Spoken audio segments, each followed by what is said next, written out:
Genesis chapter 3 verse 15. It said, the woman shall have a seed. Now, when you understand biology, women don't have seed. Because what produces an offspring is something called the spermatozoa. And only a man has the capacity to produce a spermatozoa. And so because a woman does not have seed, when God said a woman will have a seed, that means he has gone beyond biology. He has now entered spirit life. Because a new operation is about to enter the earth realm.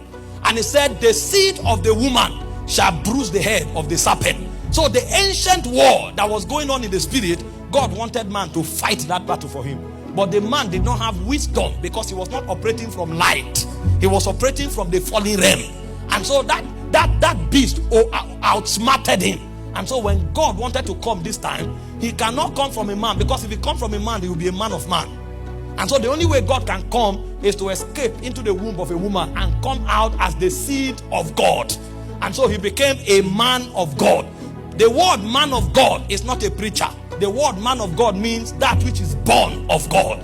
And so the first time God wore the garment of a man of God showed up. And he said the assignment of the first man of God was to crush the head of the serpent. And so one of the reasons we exist is to crush the head of the serpent and to bring glory to God by establishing his government. Now, if you look at the scriptures deeper, John was speaking about this same matter that happened in Genesis. In 1 John chapter 3 verse 8, and he said, for this cause is the Son of Man made manifest, that he might destroy the works of the devil.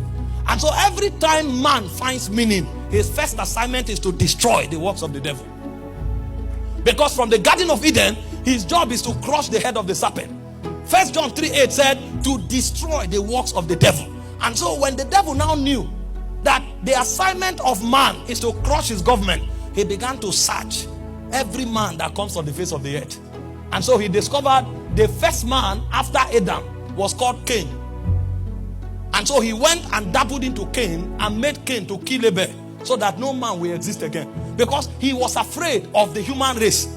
Prophecy has captured it that it is man that will crush his head. So when Adam came, he battled Adam. When Adam gave birth to Cain, he battled Cain. And then a man showed up called Enosh. And he said from the days of Enosh, men began to call upon the name of the Lord. That was when we knew that the technology of crushing the head of the serpent is not to speak English, it's priesthood. Because the first men that were able to attempt to crush the head of a serpent was to call upon the name of the Lord. But there was a deficiency.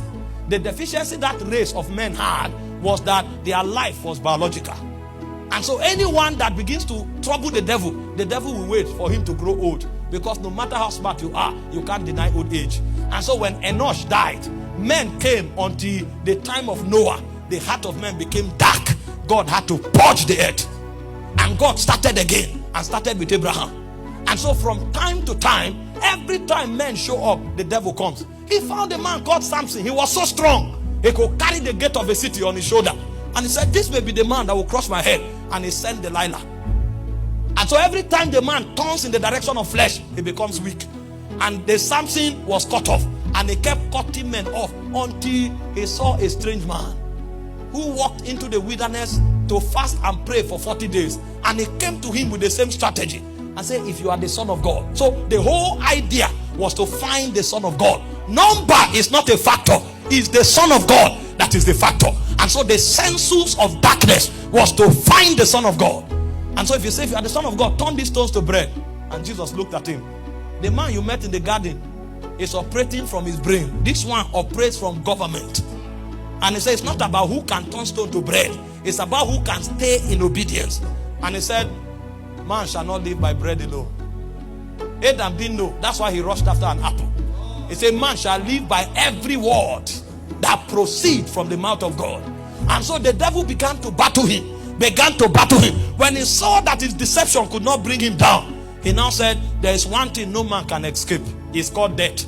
So he plotted for him to die. Meanwhile, according to the algorithm of the divine, they routed their wisdom through that which the princes in darkness can never understand. So the gateway to crush the head of the devil was actually not to sit on a throne. It was to die on a cross.